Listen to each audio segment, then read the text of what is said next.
It was meant to be goals galore on Tuesday night, but 4 of the 8 teams banked clean sheets, maybe some big scores there for defenders, Liverpool players with the blanks, and of course, Igor Thiago, who we've all got, blanking yet again. What do we do with him? Welcome to the Wednesday debrief. Hope you guys are well and you're looking forward to this one. I'm going to go through all of these games with granular detail, all the visual stuff, the XG plots, the pass maps, the average position maps. Stay tuned for that. And of course, we're going to look forward to the Wednesday games, and we got some big ones, and check in on my team. So without further ado, let's go through game by game, shall we? I think we'll start with the one probably we all had a big FPL interest in. I think many bought Ekatike, many bought Virgil van Dijk. There's quite a few Szoboszlai owners out there. There's Gakpo owners out there. Didn't work. I mean, there's a few Salah owners, to be fair. And look what Salah did, actually. It was quite interesting because you'll see he got some extra points. But look, 2.76 XG for Liverpool, you expect goals. And we saw a lot of chances. Wolves didn't have a sniff until the 80th minute. Their first chance of the game, they scored. That's mad. Look at that XG plot. Nothing until the Gomez goal. And then pretty much nothing until the Andre goal. You could argue Liverpool are unfortunate, but lapses of concentration. First half, again, Liverpool didn't do much. Liverpool have scored the fewest first half goals away from home in the Premier League this season. Guess how many they've got? 3. In the first half, on the road, they've only scored 3 goals away from home. That's mad. They've got to do better. They've got to come out the traps quicker. And they did at half-time. Look what happened. Big chance straight off the back of Slot's team talk. Another big chance. Salah scores. Another big chance at the end. Liverpool have to do better, but that league title, that top 5 race is looking really interesting now. Liverpool, Villa, Chelsea. Looks like it's 2 from 3, doesn't it? We assume Man United, City, Arsenal obviously get it.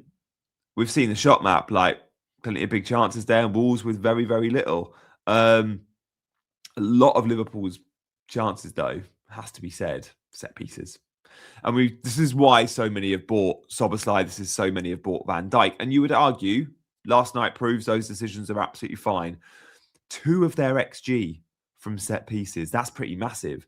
So look, keep the faith with your Liverpool set piece takers and receivers, i.e. Virgil and Szoboszlai, because they're clearly working on set pieces. We've seen so many goals from Liverpool. I think they sacked their set piece coach in January.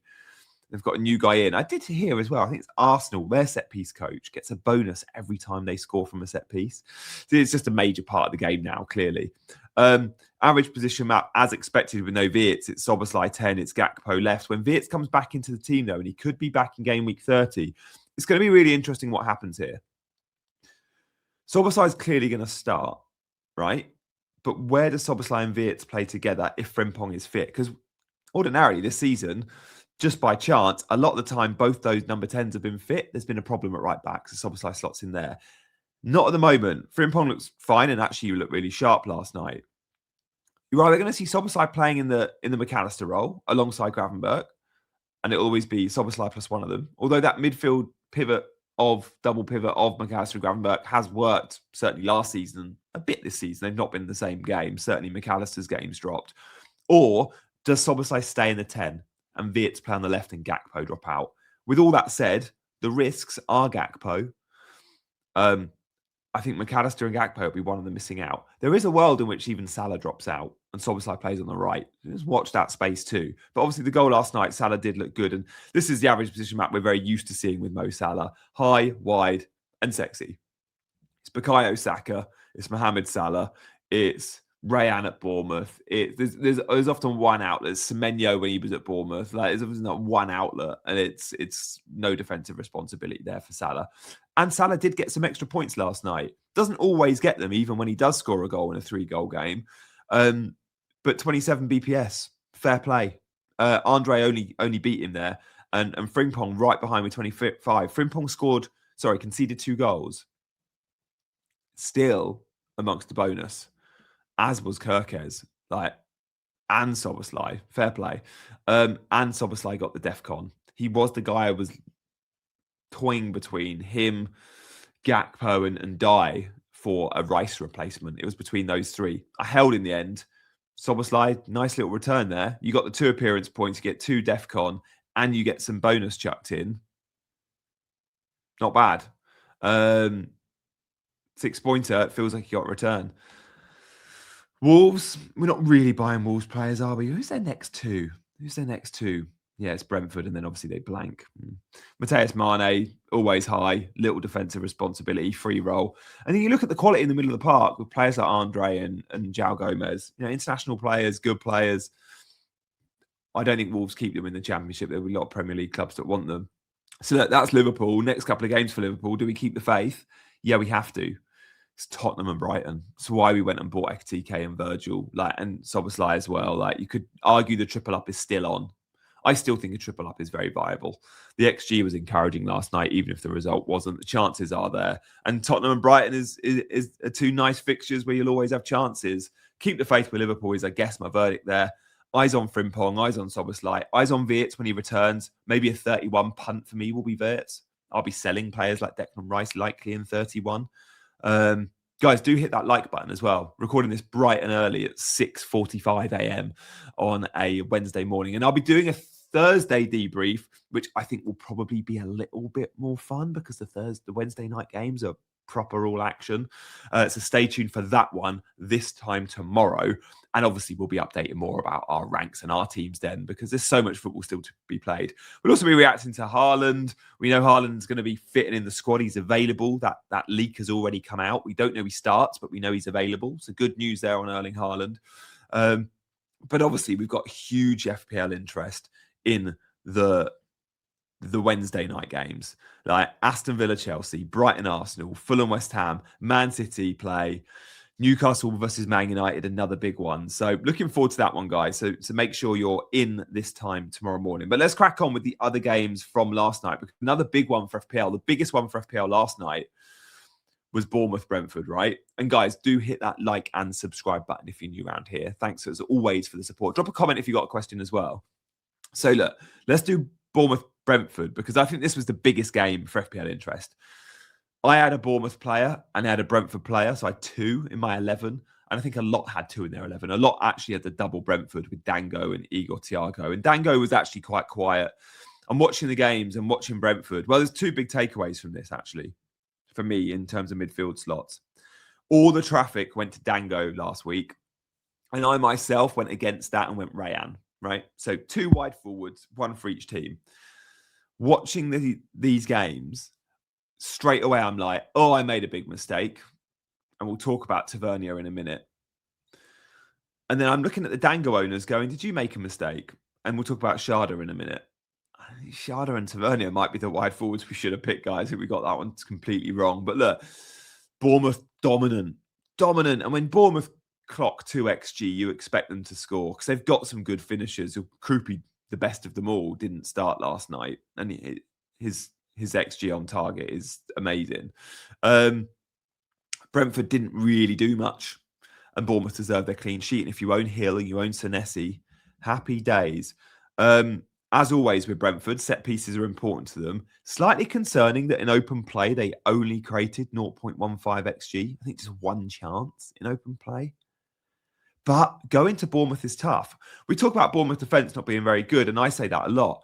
What I should say is Bournemouth home form and away form defence is very different. On the road, they are quite leaky. At home, their numbers have been quite good. 13 shots with Bournemouth last night. And you got to score off 13 shots. And unlike Brentford, most of their chances, the vast majority, did come in open play. And a lot of big chances there. A lot of big chances inside the box. And to be fair to Brentford, low XG, but still got 2 big chances from only 5 attempts. It's what they do. Alex Scott in a more advanced position last night because he played Christie and Adams. Usually it's Scott plus one of them. Now Christie's back fit. I'm like, yeah, you were going to see Alex Scott playing that role a lot, I think. Tavernier played on the left, more space there. And when he moved to the left in the game before, it's when he got his assist and looked sharp. Hit the woodwork twice, Marcus Tavernier. He's cheaper than... He's so cheap. I think he's 5.3. I'm just going to check now. He's 5.3. He clocked 1.4 XG last night. 1.4 XG. The XGI 1.51. He was responsible for the vast majority of the expected goals last night, and he's only 1% owned. He got 7 points versus Sunderland the game before. He got the assist and he got some extras. But it's Burnley up next. Like, genuinely, I'm looking at it going, if I'm looking for a short-term punt, let's say Declan Rice was injured or I needed to make a midfield transfer, Tavernier in for Burnley. And then game week 31, he plays Man United, but it's at the Vitality. And what we're seeing is their home form is really impressive. Really impressive. So I like Tavernier very much. Look, I've got Rayan, so I've probably just got to stick and hope. Rayan's probably just had 2 quiet games. Doesn't mean that he's not a good pick. He might outperform Tavernier next game. He outperformed him in the game. Well, Tavernier's been injured, but Rayan's looked really good until the last 2 games since I've brought him in. He's done very, very little, to be fair. But yeah, Alex got more advanced. Jimenez, always the outlet on that right-hand side with Rayan, really advanced. And then Hill and Senesi picking up lots of extras. Senesi with bonus, Hill with Defcon. Check this out. So the bonus went to Senesi and to Truffer and to Jimenez, right? And Hill there on 27. It'll be interesting to see if there's any changes since I've grabbed this. But Senesi with 3, Truffer and Jimenez 2s. Like, what's really interesting from the back 4, the 3 best for bonus points were the guys that weren't the player getting all the Defcon. And Hill got all the Defcon. What worked against Hill was he missed a big chance. And I don't think he does a huge amount on the ball with his passing. And obviously chance creation is next to nothing. Goes to show the Defcon beast isn't always the bonus beast. Often you're rewarded twice because tackles, interceptions, blocks can be rewarded in Defcon and are rewarded in bonus. So usually these things go hand in hand. The centre-back or the defender that tops out in Defcon is often, if there's been no attacking involvement from the defenders, the defender that tops out in the bonus. This shows it isn't always like that. But Bournemouth have fullbacks that were creating chances. Senesi often creates chances with his long balls over the top. And of course, things like pass completion really work for you. And Senesi's brilliant on the ball. Christie with 11 there as well, getting close. And Adams gets it. Jensen gets it for Brentford a lot when he plays in the middle. And we've seen a slight positional change with Jensen. Jensen was keeping Damsgaard out the team. Jensen was playing number 10. Last couple of weeks, rightly so, Damsgaard's come back in. I think Damsgaard's their best player. Many fans will say the same thing. Keith Andrews just, for whatever reason, left him out a lot. Played Jensen as a 10 and then went a little bit more solid in the middle with Yarmouk with a Henderson or Yarmouk with an Ayer or whoever. Jensen's now playing in a double pivot, and it means he can still be quite creative, but he's really good for Defcon. And Damsgaard, obviously, really high. We saw him haul the game before. Sharda and Dango, really interesting. Both really quiet last night. But when I'm watching for eye test, Sharda's just got it. Sharda's German international. Right? Sharda's got more quality than Dango, despite Dango being their record signing. Sharda's just got that little bit more quality. And he is that little bit or quite a bit more expensive. I think he's about an extra $1 million on top. But if I'm buying a Brentford wide man now, it's Sharda all day long.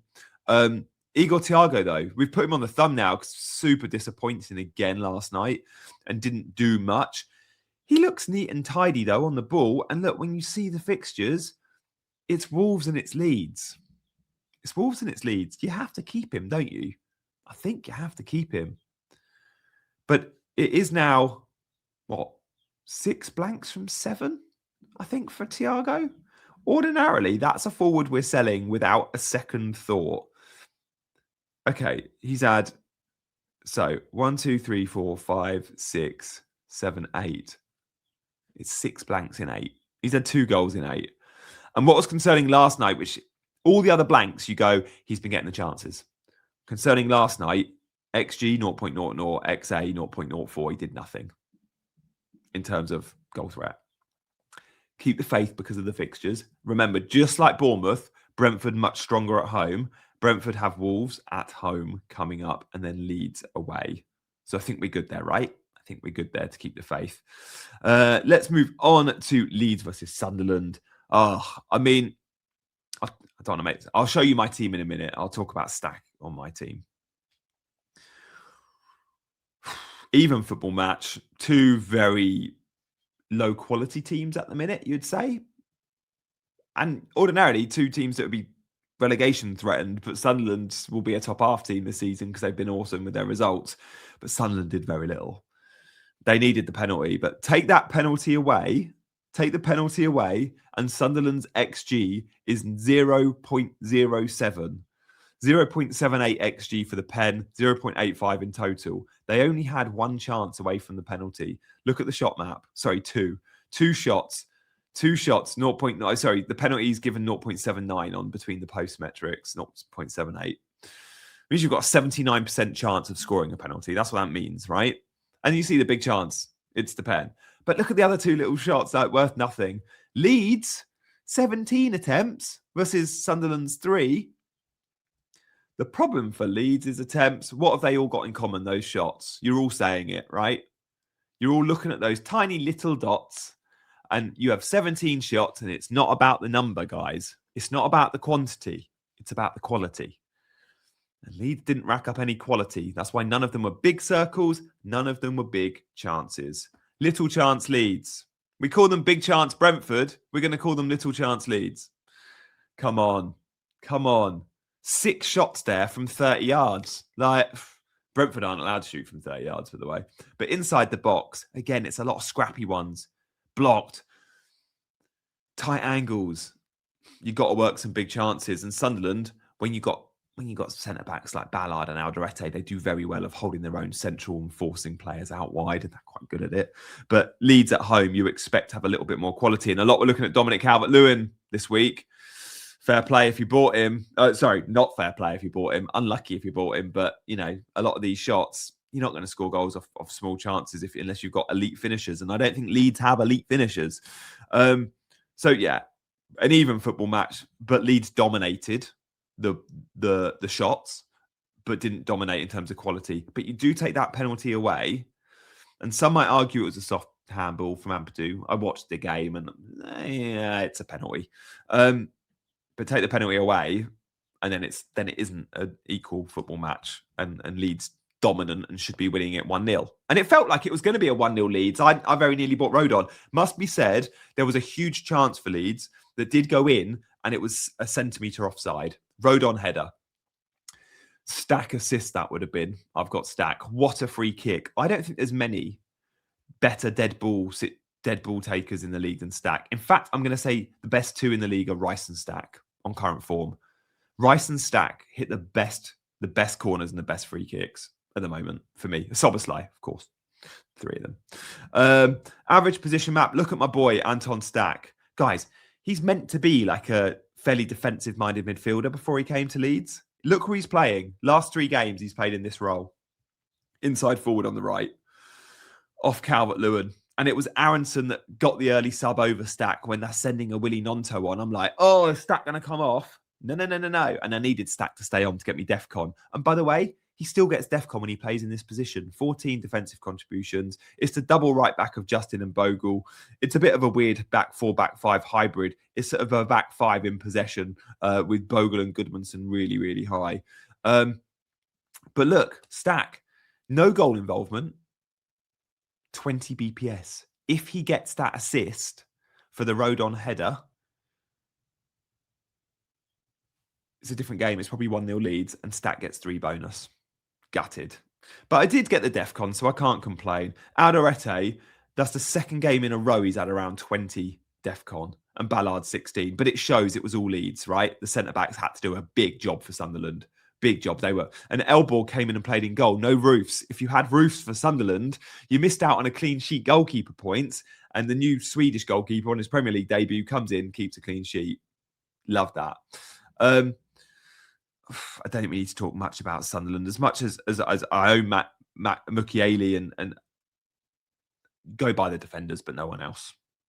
The quality isn't there up front. They've got some injury problems. Brobby, they're missing. Xhaka didn't play last night. Well, he did play, came on. Gertruda came off, sort of played on central mid. But Alderete and Ballard, very good options. And Mukiele will be good when he gets back. They like defending. They're very comfortable defending, and they're very good at defending. Next season, though, if Sunderland want to stay in the league, they need to do a little bit more in attack. They need to buy some quality. And at the moment, you'd argue their wide forwards and their striker, their attacking spots, aren't up to consistent mid-table Premier League team. The back line and the midfield feels like it could become a consistent mid-table Premier League team. They're very good defenders. Noah Siddiqui is awesome Diarra is awesome. Xhaka is awesome. The midfield is very good. The defense is very good. The keeper Rose looks brilliant. But the wide forwards and the number 9, they're not Premier League. They're lower half Premier League quality. They're relegation threatened Premier League quality every season, I think, unless you go and improve in those spots. Everton versus Burnley. Fair play if you bought in Dewsbury Hall. Fair play if you bought in Ndiaye. I very nearly did bring in Ndiaye. He gets the assist. Burnley didn't do jack until the last minute. Look at that big spike at the last minute for Burnley, but take that away and it's the Everton show. And actually, if you own Tarkowski, you get huge points because you're getting a clean sheet and a goal and some extras. And Tarkowski's been awesome. And you know, against weak teams, you fancy Everton. Couple of big chances, 14 attempts. Burnley, one big chance at the end there, but nothing else. I'm going to show you my team in a minute, guys. Stay tuned for that. And Ndiaye, the outlet on the left, he's playing the Grealish role now. He likes playing on the left, and with Grealish injured, he can. McNeil's been playing all right on the right-hand side, to be fair. He nearly went in January to Palace on deadline day. I think they'll be very happy, Everton fans, they managed to keep him. And James Garner keeps getting the extra points. Gay, Dewsbury Hall, all playing on top of each other there, but they were so dominant. They were so high. The midfield, usually, you'll see Idrissa Gay and a Garner sitting, but not yesterday. They could be sort of, it felt like there was 4 number 10s because they were so high, they had all the ball. And Everton don't often get to do that. Tarkowski with all the bonus. Garner getting some bonus as he does, gets the assist as well. And McNeil, again, a wide forward getting DEFCON. And Dyer McNeil, so good for DEFCON. Grealish too when he plays. This isn't a coincidence. David Moyes' wide forwards will be the best wide forwards in the league by some distance for defensive contributions this season. It's just what he does. And McNeil got it yesterday, and Dyer nearly got it. Grealish has got it a lot. Fair play. Dewsbury Hall took his goal well, gets a bonus point as well. They're getting clean sheet points, these defenders as well. So you put on some DEFCON, some of them, all got the clean sheet. 3 of them got goal involvements, Garner assist and Dyer assist, Dewsbury Hall goal. And you're like, these budget mids, they're quite good at Everton. And the fixtures aren't bad. Like the entry point was Burnley. And if you were going to go and buy one, it felt like you had to do that last week.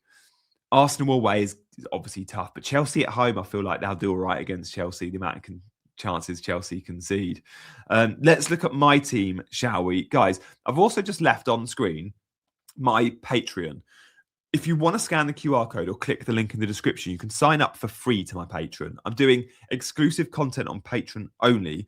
I also do it on YouTube members. So YouTube members get it. You pay for that. Patreon at the moment is free.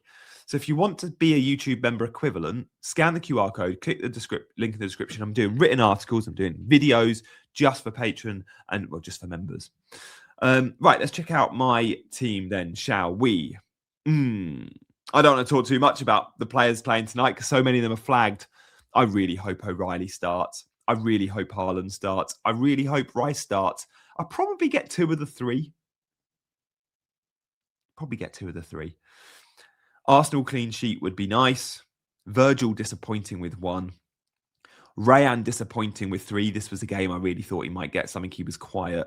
And Stack's 4-pointer, if that assist is given, if the goal is given, the Rodon header is a centimetre offside. That Stack 4 becomes 7, but it also gets him at least 2 bonus points. It becomes 9, probably 10. A Stack 10-pointer would have been glorious. It didn't happen. I'll take the 4. I've still got a good fixture in game week 13. He's clearly a goodish own. We wanted more from Ekatike. We wanted more from Thiago. But look at their percentage ownership at my rank. 64, 72. Felt like everyone had them anyway. Where I can really go big this week, Haaland captaincy. I can't remember Haaland's effective ownership being 125% of my rank for a long time. In a single game week, anyway. A lot went Ekatike and a lot have gone Bruno. You can see Bruno 95%. Where else I will really win tonight? And I need him to play as O'Reilly. 20% owned at my rank. I need O'Reilly to play and O'Reilly to get points. If I don't, I'm probably looking at a red arrow. If Haaland and O'Reilly disappoint with minutes and points, it's probably going to be a red arrow. Declan Rice would be nice as well, to be fair, 41% at my rank. So that's where we're at. I could end up getting an auto sub of Rodgers. We'll see. Or Maguire with 3 defenders needed. So let's watch this space. I will put my early thoughts out. I know we got FA Cup, but I'll probably do like a probably a Friday video with my early thoughts. And I'll also have a little look maybe at a wildcard draft as well in the week. But look, tomorrow, the Thursday debrief is going to be awesome because there's better games on Wednesday night. Let's review all those games in 24 hours time. If you've enjoyed this one and want to help me out for my commitment to you guys by making this video at crack of dawn, still dark outside, hit the like button, hit the subscribe button, and I'll see you in 24 hours time. Bye-bye.